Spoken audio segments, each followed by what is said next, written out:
다음 29번으로 갑니다. 29번 공인중개사의 매수신청 대리인 등록에 관한 규칙이 일어났어요. 이것도 여러분들이 규칙 이름이 그렇죠. 공인중개사의 매수신청 대리인 등록 등에 관한 규칙이 일어났어요. 그렇죠.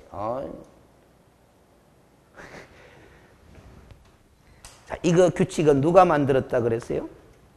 대법원 규칙이고 대법원이 만들었다는 말이에요. 알겠어요? 맞죠? 그렇죠? 자, 근데 봐봐요. 공인중개사법은 누가 만들었어요? 에? 공인중개사법은 누가 만들었겠어요? 자, 봐봐요. 법적으로 따지면 국회가 만든 거고 대법원 규칙은 법률이 알기 때문에 대법원이 제정한 거예요. 잠깐만요. 놔두고. 실무 작업을 누가 했겠어요? 이 법의 내용을 정할 때 실무적으로 누가 초안을 만들었겠느냐 이 말. 국토교통부 소속 공무원들이 만들었겠지. 알겠습니까? 그러면 이 규칙은 대법원 규칙은 실무 작업을 누가 했겠어요? 대법원 법원 행정처 공무원들이 했겠지. 알겠습니까? 자, 근데 우리가 잘 봐봐요. 놔두고 이 단어하고 이 단어하고 같은 말이에요? 다른 말이에요? 응? 같은 말이에요? 다른 말이에요? 다른 말이잖아. 맞죠? 이 다른 말이다 하는 거는 이 법에서 배웠죠. 이 법 공부할 때 배웠잖아. 이 법에서는 공인중개사는 자격 취득한 자를 말하고 개업 공인중개사는 등록한 자를 말한다. 여기서 배웠기 때문에 뭐다? 개념이 다른 거죠. 그러면 국토교통부 담당자들은 저 단어를 엄격히 구별한다, 한다라는 소리예요. 그런데 법원 행정처 담당 공무원들은 구별한다, 뭐 한다? 뭐 하고 있는 거야? 왜 뭐 하고 있는지 압니까? 봐봐요. 여러분들 이미 다 알다시피 매수신청 대리인 등록은 공인중개사가 하는 거예요? 이 사람이 하는 거예요? 이 사람이 할 수 있는 거잖아. 중개사무소 개설 등록한 다음에 매수신청 대리인 등록을 할 수 있는 자격이 생기는 거지. 여러분들이 연말에 자격증 땄다고 바로 중개업 등록도 안 하고 바로 매수신청 대리인 등록합니까? 뭐 한단 말이야. 알겠습니까? 그런데 규칙의 이름을 뭐라고 해놨노? 공인중개사의 매수신청 대리인 등록. 그럼 이 규칙 명칭만 보면은 자격증 따면 공인중개사 아닙니까? 그러면 공인중개사 자격증 따고 바로 무슨 등록할 수 있겠지?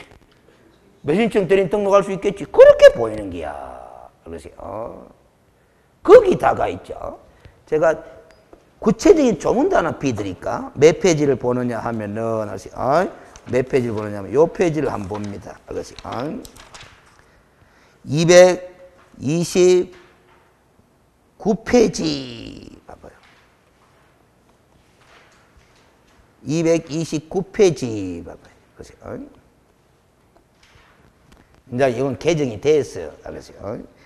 229페이지에 보면 1번에 알겠어요? 매수신청 대리인 등록해가지고 알겠어요? 양갈로 2번 봐봐요. 매수신청 대리인 무슨 요건? 등록 요건에가 1번이 뭐라고 돼 있어요? 개업 공인중개사이거나 법인인 개업 공인중개사일 것 이렇게 돼 있죠? 이렇게 돼 있죠? 원래 이 규칙이 요래 안 돼 있었어요. 개정돼서 된 거야. 원래는 뭐라고 돼 있었겠어요? 요리 돼 있었다고. 요리. 공인중개사이거나 뭐 법인일 것 이래 돼 있었단 말이야. 알겠어요? 이게 이제 맞아 안 맞아? 안 맞죠? 그래서 최근에 대법원 규칙이 개정되면서 이제 뭐 개업 공인중개사이거나 법인인 개업 공인중개사일 것 이렇게 바꾼 거예요. 그래야 이 의미대로 맞아떨어지거든. 알겠습니까? 무슨 소리인지 알겠죠? 다 뒤늦게 용어들을 바꿨습니다. 안 맞아떨어져가지고. 모법, 이 대법원 규칙의 모법이 뭐다? 공인중개사법이거든. 제가 모법이라 그랬어요. 모법. 그 말은 이 대법원 규칙은 무슨 법 때문에 만들어진 거다? 모법 때문에 만들어진 거야. 이 법이 없었으면은 이 규칙 만든다 안 만든다? 안 만들어요. 그러면 이 대법원 규칙은 공인중개사법에 조문이 51개 조문이 있는데 무슨 조문 때문에 만들어졌어요? 이게 연결고리야. 공인중개사법에 1조부터 51조까지 있잖아? 몇 조? 14조. 14조. 14조. 그것이 1항이 있고 2항이 있고 3항이 있습니다. 14조 1항, 2항, 3항이 있습니다. 자, 제가 적어볼게요. 칠판 봐요. 어차피 복습이니까. 14조 1항에 보면 뭐가 나오느냐? 이게 나와요. 법인인 개업 공인중개사는 이렇게 주어가 나와. 무슨 됐죠? 요래놓고 뭐다? 중개업 및 다음 각 호의 업무 이외의 업무를 함께 할 수 있다. 업무 이외의 업무를 함께 할 수 없다네. 함께 할 수 없다. 이렇게 되어 있습니다. 이외의 업무를 함께 할 수 없어. 그러면 여기에 1번, 2번, 3번, 4번, 5번 적어놨거든. 요 1번이 뭐예요? 요 업무는 할 수 있다는 거가 없다는 거가? 있다는 거잖아. 이외의 업무를 함께 할 수 없다는 거지. 그럼 요 적힌 건 할 수 있다는 거거든. 그럼 뭐예요? 상업용 건축물 및 주택의 임대 관리 등 부동산 관리 대행. 2번 뭐예요? 부동산의 이용, 개발 및 거래에 관한 상담. 3번 뭐예요? 개업 공인중개사를 대상으로 한 중개업의 경영기법 내지 경쟁 제공. 4번 뭐예요? 상업용 건축물 및 주택의 분양 대행이에요. 5번이 뭐예요? 법조문대로 이상한 게 아니고 그 밖에 대통령령이 뭐다? 정하는 업무 이래 돼 있어요. 그런데 가면 대통령령을 봐야 된다 안 봐야 된다? 봐야 돼. 보니까 뭐가 나오느냐? 여러분들이 외화가 있는 이게 나오는 거야. 뭐 주거 이전에 부수되는 업무로서 이사업체, 도배업체의 소개 등 용역의 뭐 알선 이게 나온다 이 말이야. 알겠습니까? 그 여러분들 공부할 때는 이 표현이 별로 중요성이 없으니까 고마 이 표현 자리에 이걸 집어넣어가 5개로 외운 거다 이 말이에요. 알겠습니까? 이거밖에 없어. 그 다음에 이 2항이 뭐로 나오느냐 하면 여기 나와요. 잘 봐봐요. 여는 주어가 법인인 개업 공인중개사는 여기 돼 있지? 2항에는 그냥 개업 공인중개사는 이 돼 있어. 그냥 개업 공인중개사는 여기 돼 있어. 그러면 공인중개사인 개업 공인중개사도 들어간다 안 들어간다? 법인도 들어가고 공인중개사도 들어가고 부칙도 들어간다 안 들어간다? 들어가는 거야. 이래놓고는 뒤에 뭐냐냐? 경매 및 공매 대상 부동산의 권리 분석, 취득의 알선, 매수 신청의 대리를 할 수 있다. 이렇게 나와요. 알겠습니까? 그러면 봐봐요. 여러분들은 법인인 개업 공인중개사가 겸업할 수 있는 업무가 몇 가지로 외워져 있노? 6가지인데 요 5가지 아닙니까? 한 개는 어디에 있는 거라? 이거라 이거. 왜? 여기 법인인 개업 공인중개사가 들어가니까. 알겠습니까? 무슨 소리인지 알겠죠? 그런데 3항에 뭐가 있느냐 하면 여기 돼 있어. 알겠지? 3항에 여기 나오네. 제2항에 따른 주어가 있다. 개업 공인중개사는 알겠지? 제2항에 따른 경매 부동산의 공매는 빠졌어. 빠지고 경매 부동산의 권리 분석과 취득 알선은 빠졌어. 뭐 매수 신청 대리를 하고자 하는 때는 봐봐요. 대법원 규칙이 정하는 요건을 갖추어 법원에 등록하고 그 감독을 받아야 한다. 이렇게 돼 있어. 알겠어요? 그러면 봐봐요. 이 개업 공인중개사는 가마 법인인 개업 공인중개사든 공인중개사인 개업 공인중개사든 부칙 제6조 2항에 따른 개업 공인중개사든 무슨 행위를 하고자 할 때는 경매 부동산에 대한 권리 분석과 취득 알선 아니야. 매수신청 대리를 하고자 할 때는 무슨 규칙? 대법원 규칙이 정하는 요건을 갖추어 법원에 등록하라는 소리야. 그러면 대법원 규칙이 있어야 한다 없어야 한다? 있어야 되기 때문에 만들어준 거예요. 법원 행정처에서. 그게 바로 공인중개사의 매수인증 대리인 등록 등에 관한 규칙 이렇게 만들어진 거다 이 말이에요. 자, 그런데 지금 이렇게 주어가요. 이렇게 돼 있고 여기도 개업공인은 돼 있고 여기도 개업공인은 돼 있잖아. 여러분들 머릿속에 지금 부칙 제6조 2항에 따른 개업공인중개사는 경공매 관련 업무 한다 뭐 한다? 뭐 한다 돼 있는데 이렇게만 돼 있으면 들어가는 거 아이가? 왜 뭐 하느냐? 자, 이거는 법 제14조야. 법 제일 끝머리에 가면 부칙이 나온다 안 나온다? 나옵니다. 부칙 제6조 3항인가 4항에 가보면은 무슨 규정이 나오느냐? 어이? 부칙 제6조 2항에 따른 개업공인중개사는 법 제14조 2항의 규정에도 불구하고 동항의 업무를 한다 뭐 한다? 뭐 한다 이렇게 돼 있는 거야. 알겠어요? 그러니까 부칙 규정을 고려해 보면은 2항에서 말하는 개업공인중개사라 함은 누구를 제외한 거다. 부칙 제6조 2항에 따른 개업공인중개사를 제외한 것으로 해석을 하는 거다라는 거예요. 알겠습니까? 제가 공인중개사법이 대법원 규칙의 모법이다 하는 게 요 사망 때문에 그런 거야. 사망 때문에. 알겠습니까? 14조 사망이 없다면은 대법원 규칙이 만들어질 일이 있다 없다? 없는 거예요. 알겠습니까? 그런 게 요 조문 때문에 시험 출제 범위가 대푼 거야. 몇 년도부터? 2005년도부터. 왜냐하면 이 14조 2항하고 3항이 언제 신설된 줄 알아요? 실거래가 신고제도가 2005년도부터 시행됐거든. 알겠어요? 2006년도부터 시행됐거든. 그 2006년 1일부터 시행돼. 그때 만들어진 거야. 2항과 3항이. 실거래가 신고제도를 도입하는데 개업공인중개사분들이 반대가 심했거든. 그러니까 반대를 무마시키기 위해서 뭐다? 그동안 개업공인중개사가 할 수 없었던 경매 업무를 할 수 있도록 허용해 주기 위해서 2항을 신설한 거야. 할 수 있다 하면서 신설한 거야.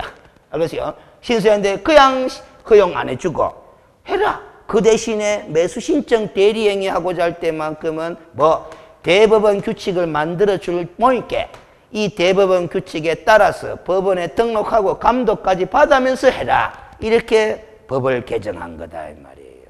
알겠습니까? 조문 상황이 이렇다 이 말이야. 법 조문 적어가면서 분석하니까 더 명확하고 뭐다 자신감이 생기는 방. 항상 법 공부는 법전 보면서 공부하는 게 제일 좋은 거예요. 알겠습니까? 그런 게 말이야. 그러면서 단어 하나 들어갔다가 뭐다 정확하게 인식하는 거예요. 그것이 그게 말이야. 그리고 딱 보니까 2항에는 경매도 있고 공매도 있고 권리분석 취득할수 글자도 있는데 3항에 보니까 경매하는 말밖에 없고 그것도 매수인증 대리하는 말밖에 없어. 그러니까 시험 문제 뭐라고 함정을 파요? 경매 부동산에 대한 권리분석과 취득의 알선할 때는 법원에 등록 안 해도 된다. 그런 거 물어보잖아. 경매 부동산에 무슨 행위하고자 할 때만 매수인증 대리 행위하고자 할 때만 법원에 등록하라 해놨지.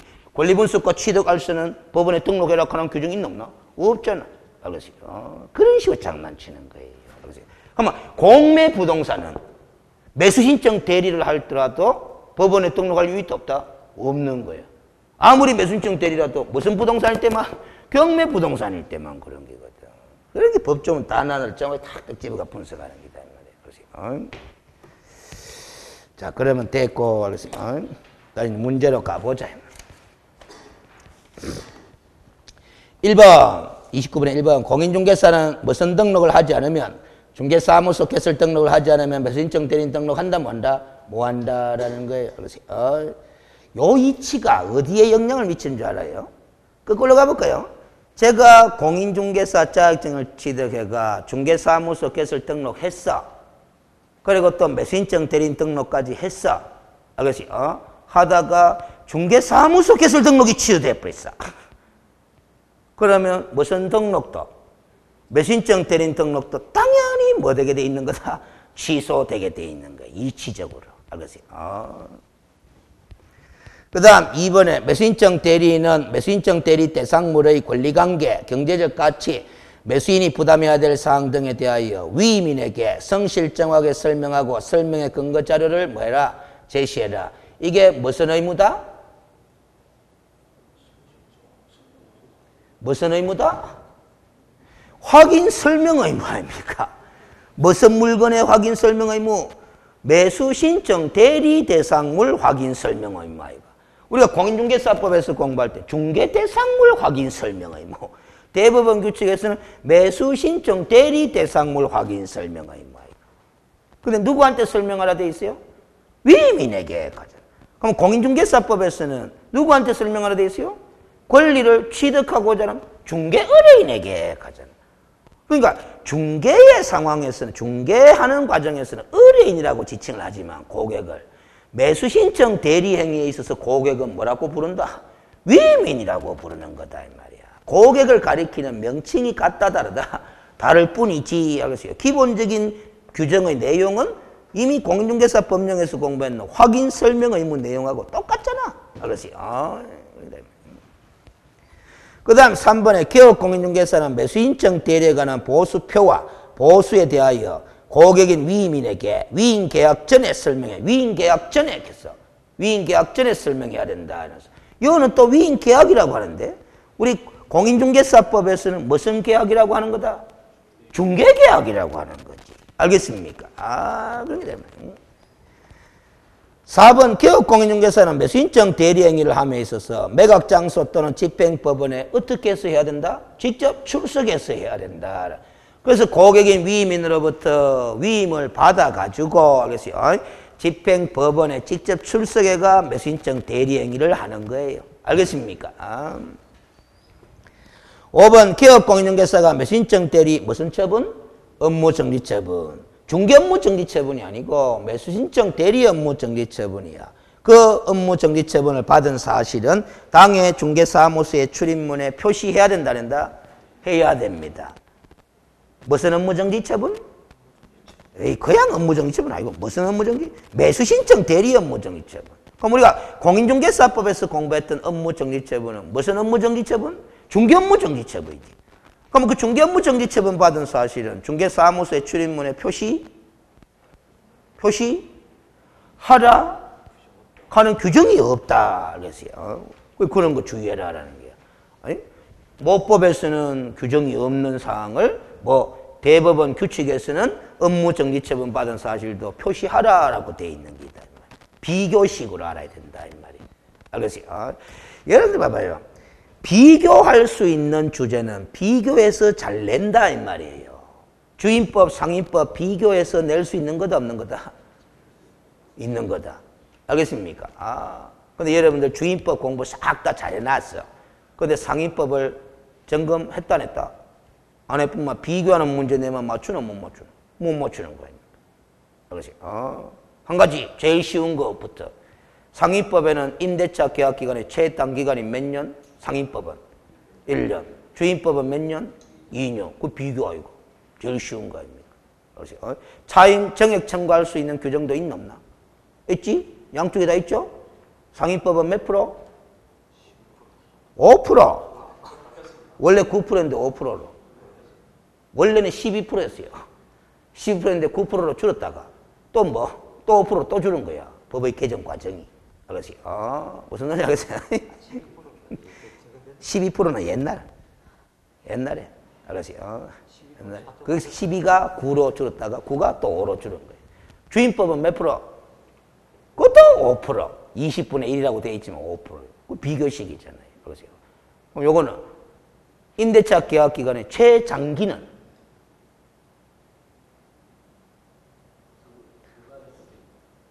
상가 임대차 보호법. 그거 없어. 없는 걸로 알고 있어. 좋아요. 없어.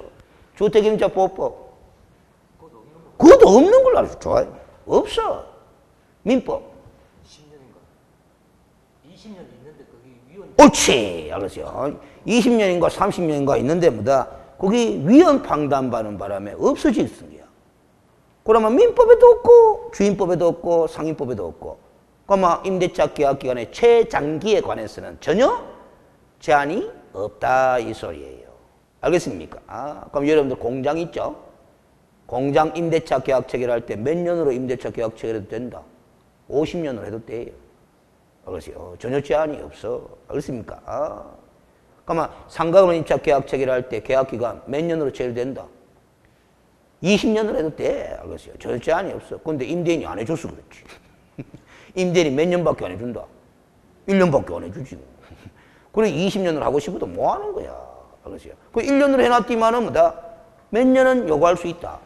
5년은 요구할 수 있다. 그거는 계약 갱신 요구 제도를 활용해서 그렇다라는 거지. 알겠습니까?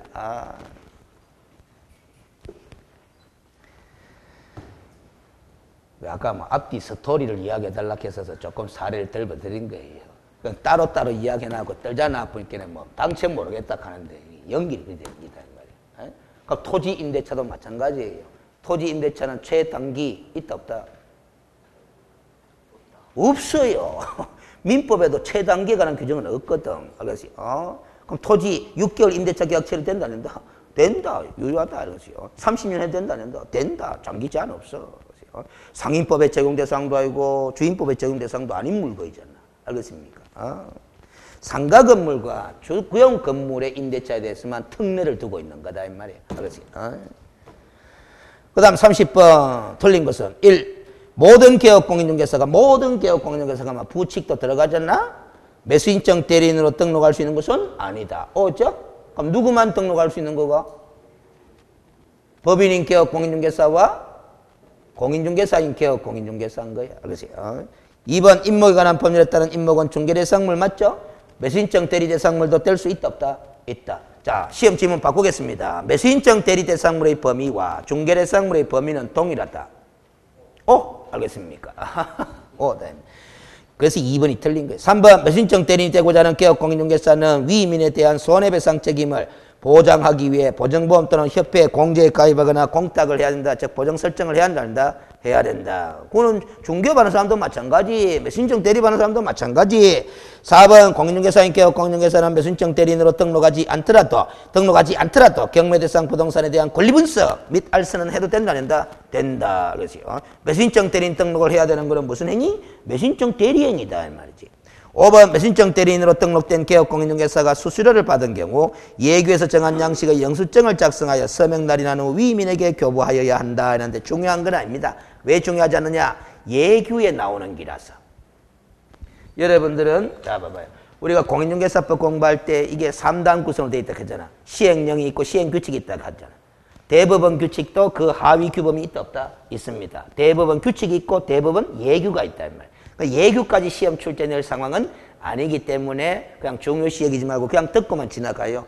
우리가 공인중개사법에서는 중개보수를 받으면 영장 작성 교부 의무 있다 없다?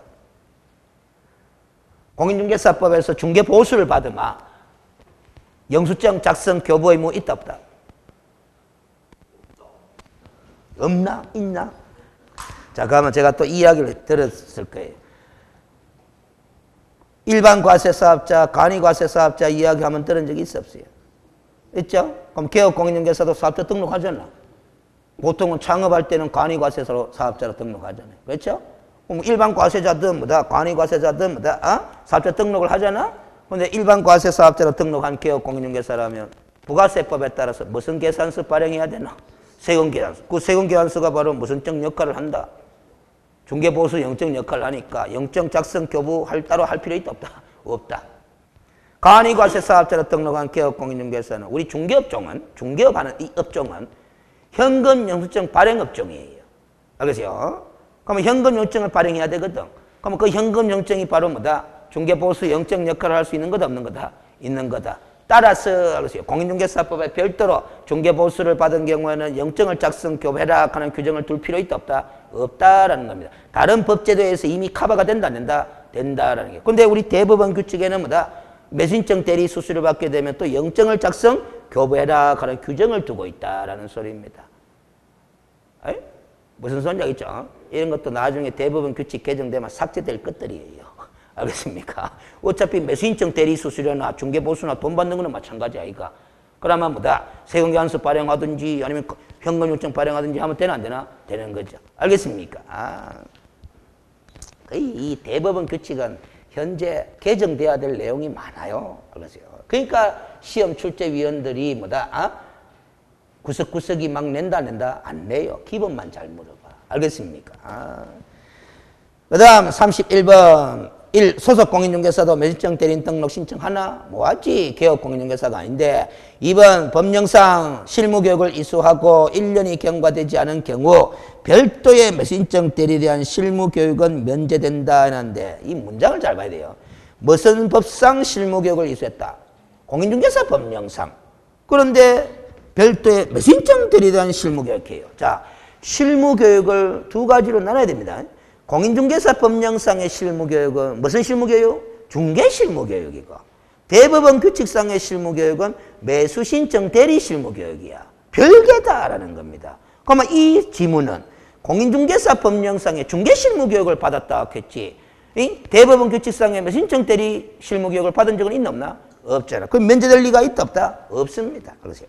3번 매수신청 대리인으로 등록한 자는 업무를 개시하기 전에 위임인에 대한 손해배상 책임을 보장하기 위하여 보정 설정해라라는 거잖아. 무슨 단어 때문에 틀렸다?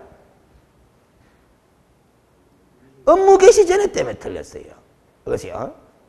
이 매수신청 대리 행위에 따른 손해배상 책임을 보장하기 위한 보정 설정은 언제 하는 거다? 매수신청 대리인 등록할 때 하는 거야. 그렇죠. 등록 요건입니다. 그렇죠. 근데 공인중개사법에서 보정 설정은 등록 요건이 아니고 무슨 요건이다? 업무 개시 요건이거든. 그렇죠.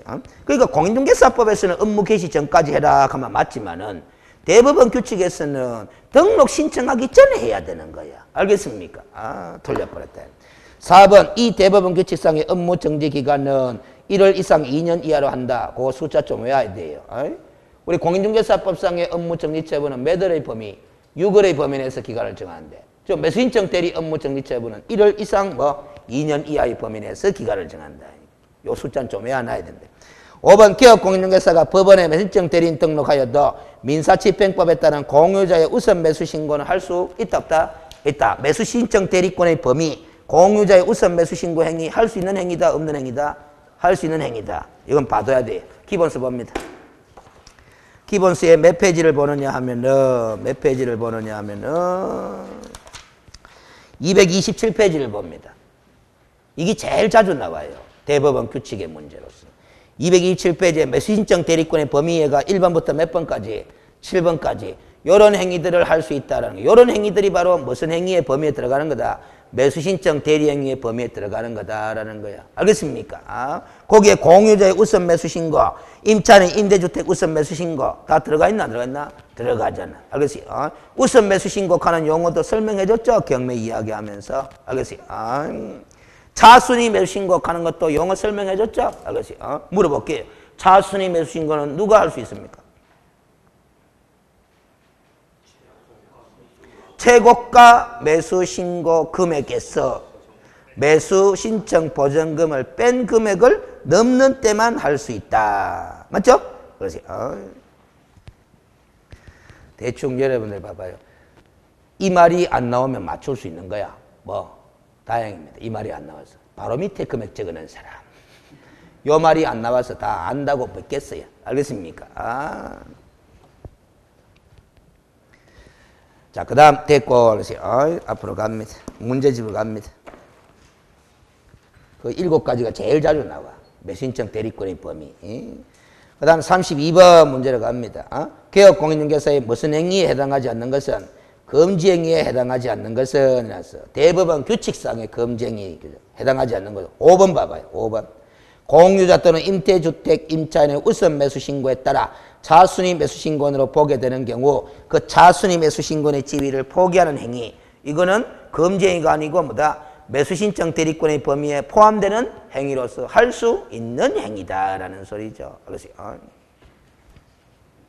이 말 문장을 모아라 먹는다. 자, 우선 매수 신고 갑니다. 자, 칠판 봅니다.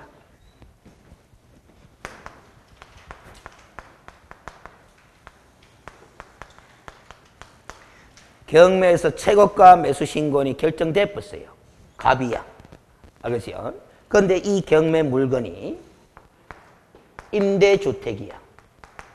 임대주택을 갑이 최고가 매수 신고인이 됐어요. 그러면 누가 우선 매수 신고할 수 있다? 임차인이 을이야. 알겠어요? 임차인 을이 무슨 신고해버렸다? 무슨 신고해버렸다? 우선 매수 신고를 해버렸다라는 겁니다. 그러면 이 사람은 뭐가 되노? 이 사람이 갑이인자 차순위 매수 신고인이 돼버리는 거야. 알겠습니까? 그러면 이 갑은 개업공인중개사라 칩시다. 매수인증 대리행위를 해가지고 최고가 매수 신고인이 된 거야, 갑이. 그런데 우선 매수 신고권자가 우선 매수 신고에 들어온 바람에 뭐가 돼버렸다? 차순위 매수 신고인이 돼버렸다. 나는 차순위 매수 신고는 안 할랍니다. 포기하는 행위도 갑이 의사표시해도 된다, 안 된다? 된다. 그게 매수인증 대리행위 범위에 포함되는 행위다, 아니다? 포함되는 행위다. 알겠습니까? 그러니까.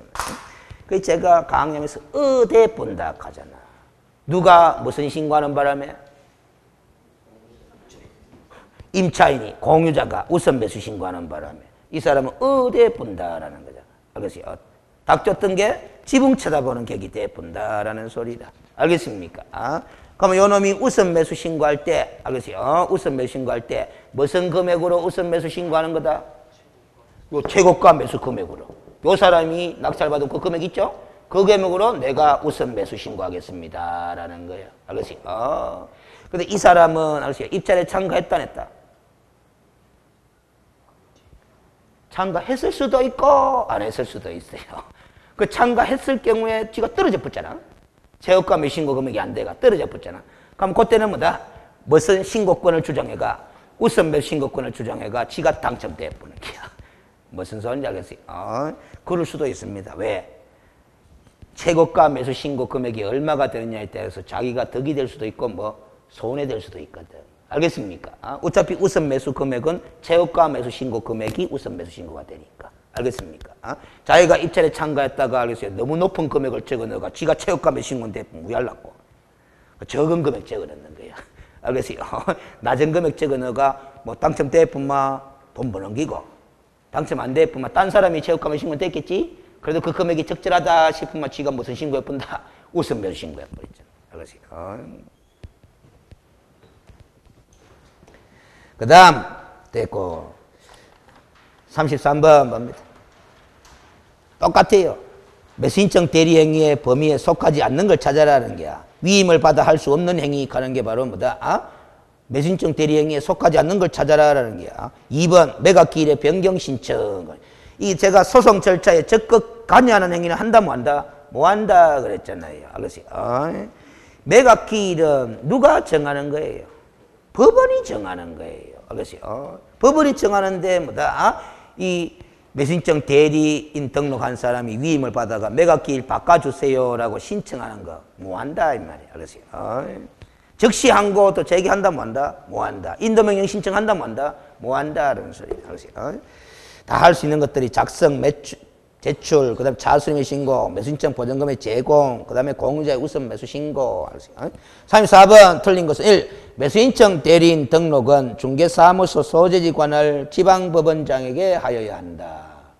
문제를 통해서 좀 알아둡니다. 어느 법원에다 등록한다? 중개사무소 소재지 관할 지방법원장. 알겠습니다. 2번 넘어가기 전에 반대로 물어봐야 되겠다. 1번 점검했어요. 잠깐 물어봅니다. 매수 신청 대리인 등록 관청이 어디예요? 이리 물어봐. 매수 신청 대리인 등록 관청이 어디예요? 이리 물어봐. 중개사무소 소재지 관할 지방법원장 하면 되는 거야. 알겠습니까? 꼭 이렇게 물어보느냐 저렇게 물어보느냐에 따라서 또 여러분들이 좀 낯설거든. 2번 개업공인중개사는 매수인증 대리에 관하여 위임인으로부터 예규에서 정한 보수의 범위 안에서 소정의 보수를 받는다 해놨습니다. 결국 이거는 예규에서 정한 보수의 범위 내에서 알 필요가 없고 결국 매수신청 대리에 관해서는 고객인 위임인으로부터 정해놓은 일정한 보수를 받을 수 있다 없다? 있다라는 거야. 알겠습니까? 그 보수 규정이 어디에 나오느냐 하면 예규에 나와요. 그 시험 문제 이때까지 낸 적이 없어요. 중개보수 계산하라, 중개보수의 기준 이런 건 자주 물었는데 매수인증 대리 수수료 있잖아. 그거는 아직 물은 적이 있다 없다? 없습니다. 근데 예규에 나오는 기라서 안 물은 것 같아. 근데 이 문제 한 문제는 만들어 놨어 뒤에. 응? 그 다음 3번에 매수인증 대리인으로 등록한 자는 매수인증 대리의 위임을 받은 경우 민사집행법 규정에 따른 차순위 매수신고도 할 수 있다 없다? 있다. 매수인증 대리인의 범위에 포함되는 거. 4번 매수인증 대리인 등록을 하고자 하는 자는 등록 신청일 전 1년 이내에 중개사무소가 있는 것을 관할하는 지방법원장이 지정하는 교육기관에서 부동산 경매에 관한 실무교육을 이수해야 한다는데, 자, 매수신청 대리인 등록 요건 있잖아. 매수인증 대리인 등록 요건에도 실무교육이 들어간다 안 한다? 들어가는데 그 실무교육은 중개실무교육이 아니고 뭐 매수인증 대리 실무교육인데, 매수신청 대리 실무교육의 실시권자는 누구다? 옳지, 법원행정처장이야. 그 법원행정처장이 지정하는 교육기관에서 받아야 돼요. 근데 그 등록관청이 지정하는 교육기관에서 했기 때문에 틀린 거야. 지방법원장은 등록관청이잖아. 알겠습니까? 그래서 이런 마인드도 좀 꼭 맞아 떨어지는 건 아니지만은 이렇게 하면 돼요. 자, 7번 봅니다. 공인중개사법에서 등록관청 가는 거는 시장군수구청장이잖아. 맞죠? 그러면 시도지사 가는 사람도 있었나 없었나? 있었죠? 그 다음에 장관 가는 사람도 있었잖아. 이건 공인중개사법이잖아. 그러면 이제 대법원 규칙, 매수인증 대리인 등록에 관한 대법원 규칙에 오면 등록관청이 어디예요? 등록관청이 어디예요? 지방법원장이잖아. 사무소 소재지관 지방법원장이잖아. 에? 우리 공인중개사법에서 실무교육은 누가 실시권자예요? 시도지사잖아. 그런데 대법원 규칙에서는 경매 실무교육의 실시권자가 누구다? 법원 행정처장이에요. 그렇지. 무슨 얘기지? 장관의 법원 가는 사람 나온다 안 나온다? 안 나와요. 대법원장 가는 거 안 나와. 그런데 봐봐요. 공인중개사법에서 등록관청은 대법원 규칙의 등록관청 뭐하고 동급이다? 지방법원장. 시장군수구청장이 지방법원장하고 동급 역할을 하고 있는 거예요. 시도지사가 대법원 규칙에서는 법원행정처장하고 동급 역할을 하고 있는 기다. 알겠어요? 무슨 소리인지 알겠죠? 실제로 지방법원장이 높아요? 시군구청장이 높아요? 이거는 서열 따질 수는 없어요. 알겠어요? 당연하죠. 이거 시장군수구청장은 선출직인데 지방법원장은 임명직인데 뭐. 알겠어요? 무슨 소리인지 알겠어요? 서열 따질 수는 없지만 당장 느끼면 누가 더 높은 사람 같다? 지방법원장하고 시군구청장하고. 에? 대구 지방법원장하고 북구청장하고 둘이 중에 누가 더 높은 것 같아요? 느낌에. 대구 지방법원장이 더 높은 것 같잖아. 아세요? 무슨 소리인지 아세요? 봐봐요. 이 시군구청장이잖아. 대구광역시의 시군구 구청장 숫자가 몇 명이에요? 8명이가. 북구, 서구, 달서구, 뭐 달성군 다 합치면 몇 명? 8명이가. 지방법원장 몇 명 뿌이라요? 1명 뿌이라. 시도지사 전국에 17명이라요.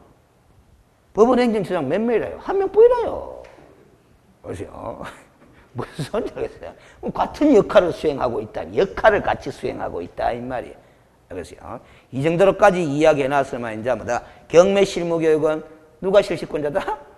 법원행정처장 까물기다. 알겠어요?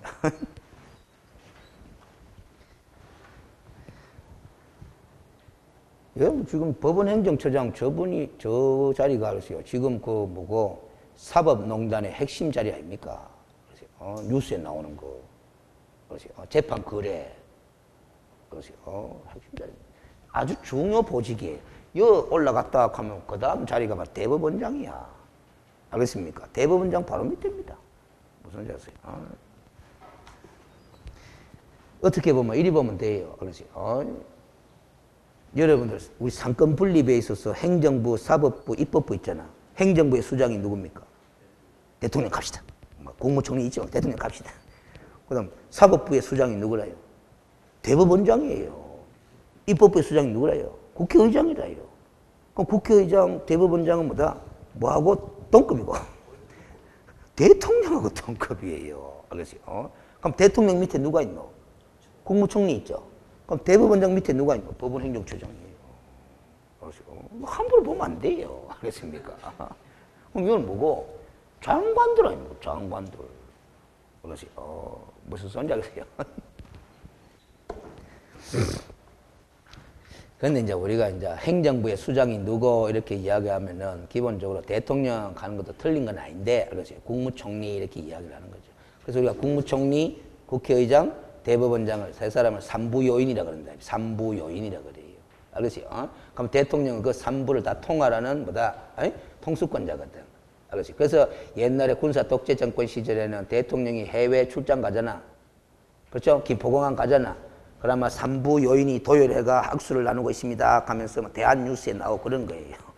국회의장, 국무총리, 그 다음에 뭐 대법원장이 3명이 다 나와가 대통령님 잘 갔다 오세요 이런 게다 말이에요.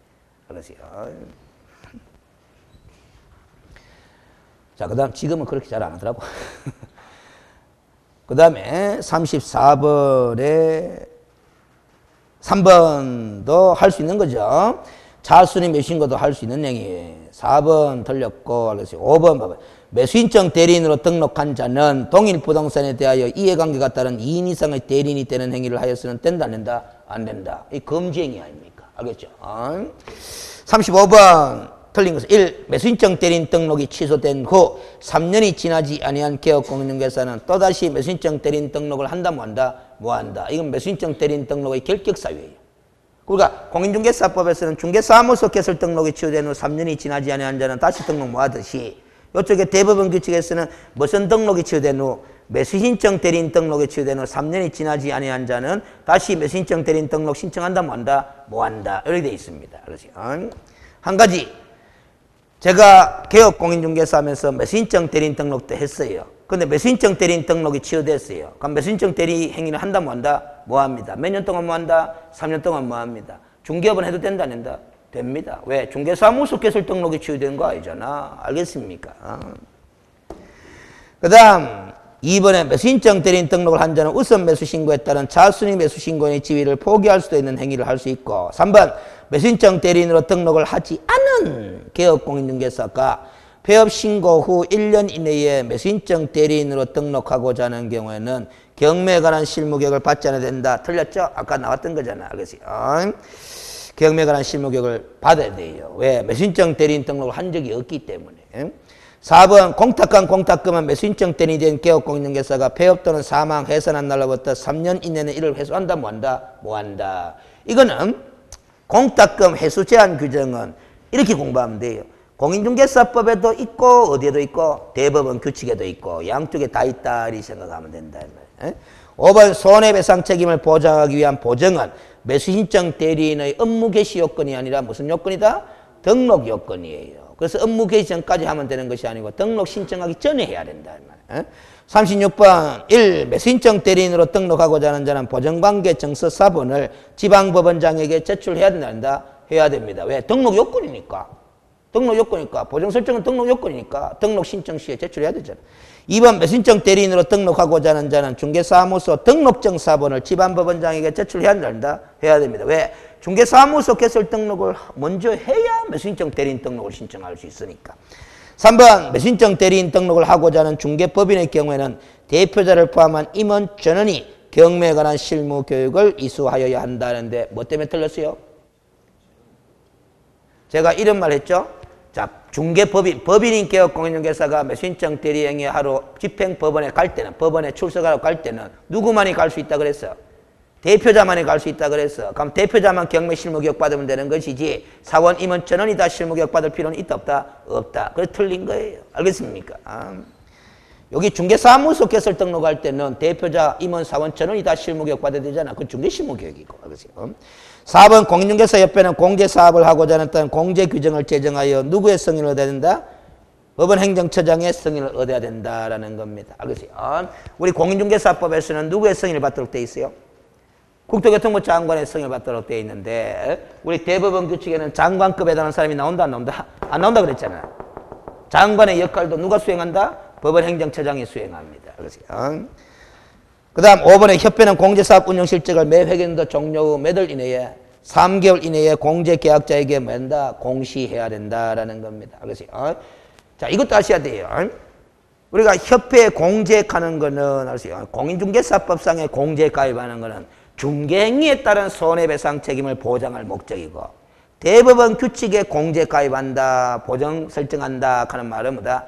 매수 신청 대리행위에 따른 손해배상 책임을 보장할 목적이야. 보정 설정 방법과 금액은 다 똑같지만은 보정 설정의 목적이 같다 다르다? 다르다라는 그 점을 생각하셔야 된다. 그 다음 됐고 37번 공인중개사법령과 대법원 규칙의 내용을 비교 설명한 것으로 틀린 것은 지문은 짧아도 어려운 거죠. 1. 중개사무소 개설 등록관청과 매수신청 대리인 등록관청은 같나 다르나? 다르잖아? 알겠어요. 등록 신청의 민원 사무 처리 기한이 서로 같나 다르나? 뭐 같을 필요가 뭐 있어요? 자 봐봐요. 중개사무소 개설 등록 신청은 여다 하고 매수신청 대리인 등록 신청은 여다 하는데 그 민원 사무 처리 기한이 꼭 같을 필요는 뭐 있어? 같아도 되지만은 다르게 돼 있어요. 요거는 며칠 이내? 7일. 요거는 며칠 이내? 14일 이내로 돼 있어. 그 다르다. 그러세요. 달라. 달라. 그러세요. 그 다음 3번에 등록 신청 시에 행정수수료가 같다 다르다. 요 등록 신청할 때는 중개사무소 결 등록 신청할 때는 수수료 얼마 내요? 얼마 내요? 1인분이니까 또 엉뚱한 생각하지 말고 당해 지방자치단체 조례가 정하는 바에 따라 수수료를 내는 거야. 그럼 요 매수신청 대리인 등록 신청할 때는 얼마를 내요? 2만 원, 3만 원. 알았어요? 금액이 정해져 있는 게야. 정부 수입 인지로 낸다 이 말이에요. 알았어요? 2만 원, 3만 원 금액을 외울 필요는 없는데 요서는 조례하는 말이 나오겠나 안 나오겠나? 당연히 안 나오지. 알겠어요? 그러니까 수수료 금액의 내용이 다를 수밖에. 알겠어요? 그 다음 손해배상 책임을 보장하기 위한 보정 설정 기준 금액은 서로 다르다 같다? 같아요. 2억 이상, 1억 이상 똑같아요. 방법도 똑같아요. 목적만 다르다는 것뿐이지. 4번이 틀렸네. 업무 정리 처분 기간의 범위가 서로 같다 다르다? 다르다. 공인중개사법은 얼마? 6월. 대법원 규칙은 뭐 1월 이상, 2년 이하 오래돼 있잖아. 이런 문제가 좋은 문제예요. 질문이 짧으면서도 뭐다? 구체적인 내용 안 물어보고 큰 틀에서 그냥 같게 돼 있나 다르게 돼 있나 점검하자는 거잖아. 38번 매수신청 대리인 등록한 개업공인중개사가 사무소 내 게시할 서면은 모두 몇 개인가 해놨습니다. 그러니까 제가 개업공인중개사 하면서 매수신청 대리인 등록도 했어. 자 그럼 자 봅니다. 일단 매수신청 대리인 등록 생각하지 말고 제가 개업공인중개사로서 공인중개사법에 따라서 게시할 서면은 뭐뭐 게시해야 돼요? 자격증 원본, 그 다음에 뭐 등록증 원본, 그 다음 뭐 보정설정 증명서류, 그 다음 뭐 중개보수표 또 게시할 거 있어요? 없지? 요 4개지? 그렇죠? 근데 제가 매수신청 대리인 등록도 했잖아, 법원에. 그럼 매수신청 대리인 등록증 원본도 그래야 한다, 그런다? 그래야 된다. 한 개 더 넣어라. 등록증 몇 장 그러면? 2장 이리 되는 거야. 알겠습니까? 또 보정설정 증명서류도 또 그랬나, 그런다? 그래야 돼. 그럼 보정설정 증명서류도 몇 장? 2장 이리 되는 거예요. 알겠습니까? 자격증은 뭐다 하나밖에 없으니까. 그러면 어떤 거? 첫 번째 거, 두 번째 거, 세 번째 거, 네 번째 거, 그 다음에 뭐 다섯 번째 거, 5개네. 마지막 6번째 중개실무교육, 경매실무교육 수료 확인증은 게시서면에 들어간다 안 들어간다? 안 들어간다. 5개네. 그 보수표가 또 2장 걸려야 돼. 중개 보수표도 걸려 있어야 되고 뭐 매수신청 대리 보수표도 걸려 있어야 되고. 그럼 39번이 이제 매수신청 대리 보수입니다. 시험에 나왔지는 않았습니다. 나온 적은 없어요. 예규에 나오는 내용이라서. 근데 한번 봐둡니다. 처음 들어볼 거예요. 자, 일단은 우리가 권리 분석하는 게 있고 뭐 취득의 알선하는 게 있고 매수신청 대리하는 게 있잖아. 이거 보수가 다 달라요. 자, 그래서 1번 봐봐요. 상담 및 권리 분석에 대한 보수는 몇만 원 범위 내에서 50만 원 범위 안에서 당사자 합의에 의해서 결정합니다. 50만 원입니다. 그런데 2번이 이게 제일 중요한데 이것만 알아두고 가도 돼요. 사실은. 이게 틀렸지만은 매가 그가 결정이 확정되어 매수인으로 됐대요. 낙찰받았게 됐다 이 말이야. 성공했다 이 말이야. 이때는 매수신청 대리 보수는 감정가의 1.5% 이하 또는 최저 매각 가격의 1% 이하의 범위 안에서 당사자 합의에 의하여 결정한다는데 숫자가 위치가 바뀌었어요. 그래서 감정가의 몇 프로? 1% 이하. 최저 매각 가격의 몇 프로? 1.5% 이하 범위 안에서 당사자 합의에 의하여 결정이 되어 있습니다. 그렇죠? 그럼 예를 들어서 최저 매각 가격이 10억이다. 10억에 1%면 얼마예요? 1천만 원이잖아. 그렇죠? 맞죠? 1%면. 그런데 최저 매각 가격이 몇 프로? 1.5% 이하 범위거든. 그렇지? 그럼 1,500만 원 아닙니까? 1,500만 원 범위 내에서 합의해서 결정하는 거다. 그렇지? 그 여러분들 봐봐요. 다른 사람 고객 위임을 대리해가지고 매신증 대리해가 최저 매각가 10억으로 되어 있는 경매 목적 부동산을 낙찰받아주고 얼마까지 받을 수 있는 거다? 1,500만 원까지 받을 수 있는 거예요. 알겠지? 근데 1,500만 다 주겠나? 안 주고 합의한. 알겠어요? 근데 이 감정가하고 뭐다?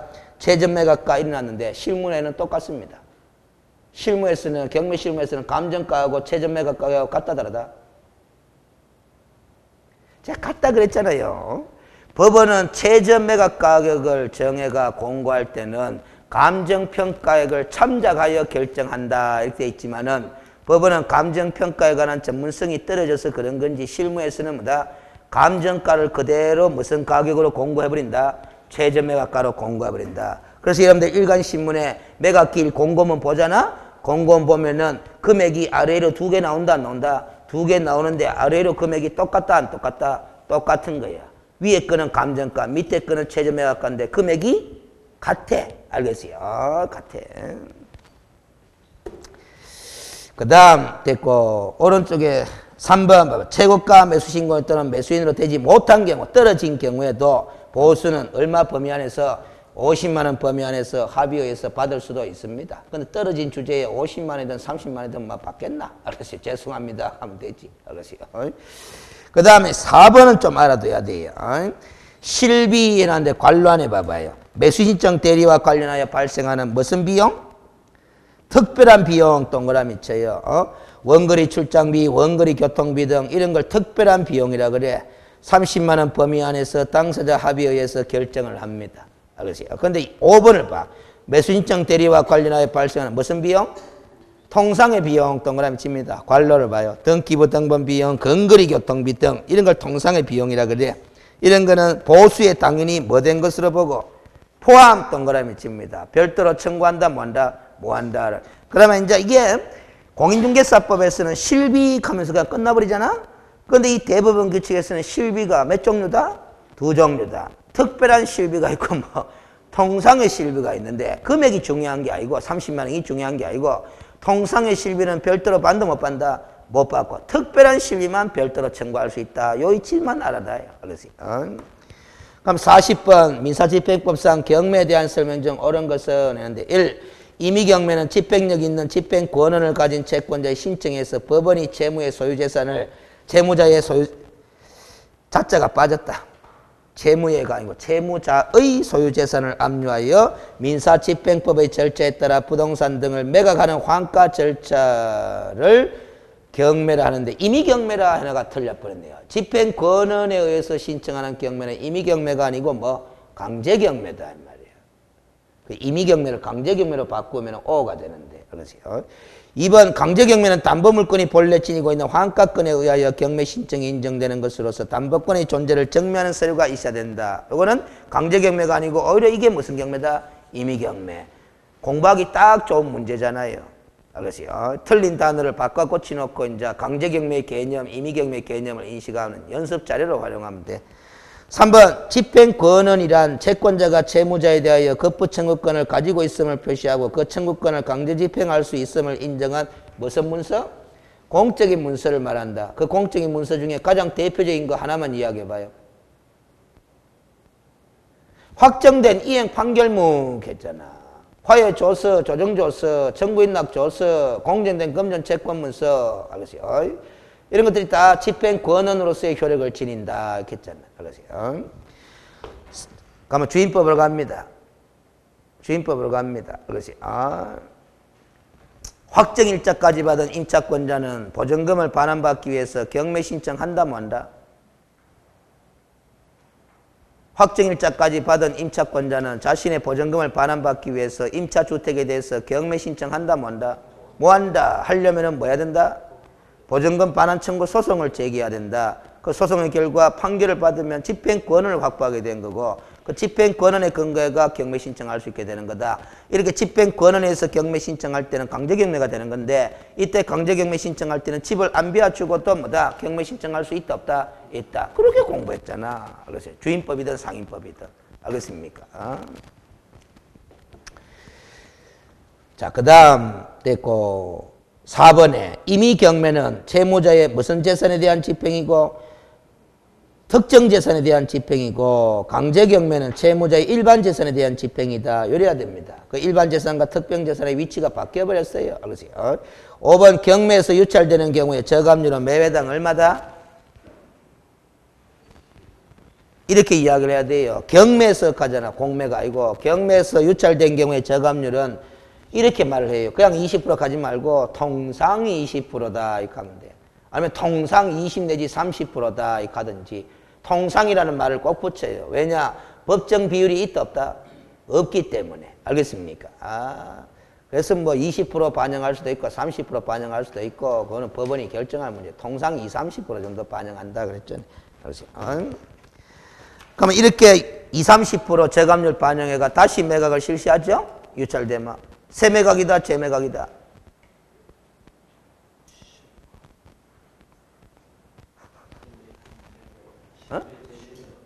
새 매각이다, 재매각이다. 새 매각이다, 겠다. 그럼 재매각은 어떤 경우가 재매각이다? 그렇지. 대금 완납 안 했을 때, 돈 안 냈을 때 다시 매각 실시하는 게 재매각이다. 그 이외의 경우는 다 무슨 매각? 새 매각. 그럼 농지 취득 자격증명을 제출하지 않아 가지고 불허가 결정 나가 다시 매각 실시하는 경우는 새 매각. 돈 안 낸 게 아니잖아. 농지증 안 낸 거지. 알겠어요? 이 문제 나오면 오해할 뻔하노. 민사집행법상 새매각과 재매각에 관한 설명이다. 새매각과 재매각에 관한 설명이다. 틀린 것은 옳은 것은 이런 문제 내모야. 알겠어요? 그러면 재매각을 실시할 때 재매각을 실시한다 하는 것은 대금을 완납 안 했다는 거잖아. 그리고 차수님의 신고는 있다는 소리 없다는 소리? 없다는 소리잖아. 그러니까 재매각을 실시하지. 이 재매각을 실시할 때 저감률 반영한다 안 한다? 안 한다라는 거예요. 왜? 대금을 완납 안 해가 재매각을 실시했다 하는 것은 채무가 매수 신고는 있었던 사건이다 없었던 사건이다? 있었던 사건이잖아. 그럼 최저 매각 가격이 비싼 것은 아니었지 않느냐 이 말이지. 유찰된 거 아니잖아요. 유찰에 의해서 새 매각 실시할 때만 저감률 반영하지 나머지 매각의 경우에는 저감률 반영 안 해요. 알겠어요? 저감률 반영하면 누가 손해고? 채무자가 손해인 거야. 채무자가 손해인 거야. 알겠어요? 10억짜리 집을 갖다가 저감률 반영해 보면 뭐다? 8억에 매각되는 거잖아요. 그것도 또 2차 유찰돼 보면 뭐다? 6억 4천에 또 매각돼 버리잖아요. 그럼 남는 돈이 있나 없나? 없잖아. 그러면 채무자는 가져갈 돈이 없잖아요. 저감률 반영하면 누가 손해다? 채무자가 손해인 거예요. 알겠습니까? 그런 게 때문에. 그래서 우리가 경매는 빚잔치지만은 기본적으로 채권자를 위한 잔치지만은 채무자의 재산권도 나름대로 보호하는 선에서 뭐다? 경매 절차를 진행해야 되는 거거든. 알겠습니까? 무조건 채권자 피만 들 수가 없는 기다 이 말이에요. 알겠어요? 그렇게 처리합니다. 지금 아시죠?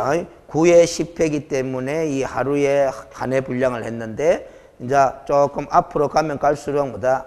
여러분들이 많이 아는 것들이에요. 알겠습니까? 공인중개사 법령을 3번이나 돌았기 때문에 그런 거는 이제 하루에 2회씩 하든지 3회씩 하든지 그렇게 할 생각입니다. 자, 오늘은 여기서 마치겠습니다.